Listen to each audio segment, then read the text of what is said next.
শুভ সন্ধ্যা বন্ধুরা। তারপর সব কি করছো বলো? রান্না বান্না কি তোমাদের হয়ে গেছে নাকি এই গরমে?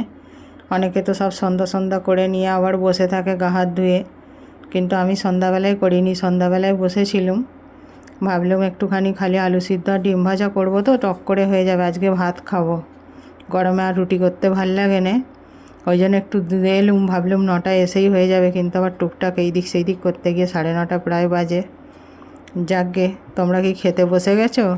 আমি এই রান্না করছি, আলু সিদ্ধ বসিয়ে দিয়েছি এই যে কুকারে, আর এই যে ডিমগুলো ভাজবো। পেঁয়াজ কেটে রেডি করে নিয়েছি, আলু সিদ্ধ মেখে আর ডিম ভাজা দিয়েই ভাত খাবো। তবে আজকে ভাতটায় জল ঢালিনি, পান্তা বলছি বটে।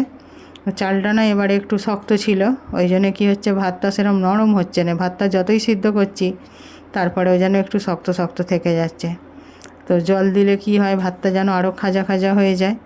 ওই জন্য ভাতটাকে এমনি আলু দিয়ে মেখে মেখে আর ডিম ভাজা দিয়ে খেয়ে নেবো। বলছি আজ অনেক গরম পড়েছে, দুটো ভাত খাবো।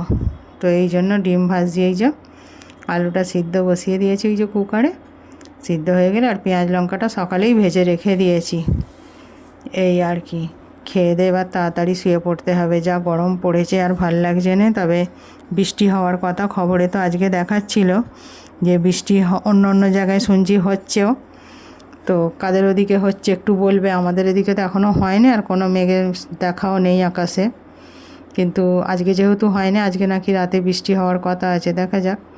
তো কালকে হয়তো নিশ্চয়ই কালকে বা পরশু দিনে হবে, কারণ প্রত্যেকবারেই তো যখন বৃষ্টি হবে বলছে, সেদিন না হলেও 1-2 দিনের মধ্যেই হচ্ছে। আর গরমটাও তো বীভৎস উঠেছে, ওই জন্যই বলে জ্যৈষ্ঠের গরম। জ্যৈষ্ঠ মাসে গরম পড়বে না, এটা কখনো হয় না। প্রত্যেক বছর জ্যৈষ্ঠ মাসে এরম বীভৎস গরমই পড়ে। আষাঢ় মাস পড়লেও গরমটা থাকলেও তবু সন্ধ্যার পরে কিছুটা আবহাওয়াটা বেশ ভালো আরামদায়ক হয়ে যায়, কেন তখন একটা বর্ষার সিজন চলে আসে, তো একটু ঠান্ডা ঠান্ডা হয়। যাক, দেখতে দেখতে তো মাস শেষের পথেও বটে, অনেকগুলো দিন পেরিয়ে চলেই এসেছি। আর কটা দিন কষ্ট করে নিই, তারপর যদি আবার কাল থেকে বৃষ্টি হয় তাহলে তো একটু শাস্তি পাওয়াই যাবে।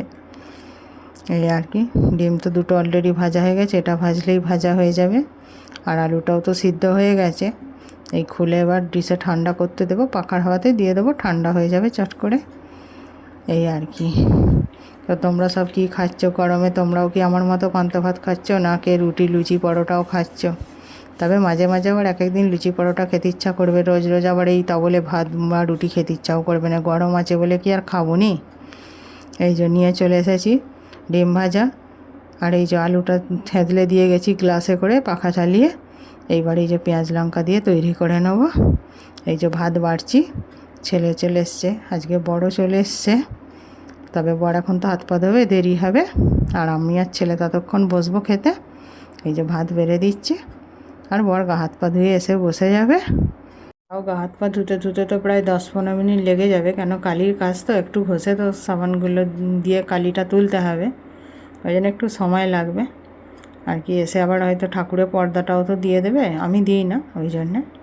শুভরাত্রি বন্ধুরা, সবাই ভালো থাকবেন, টাটা।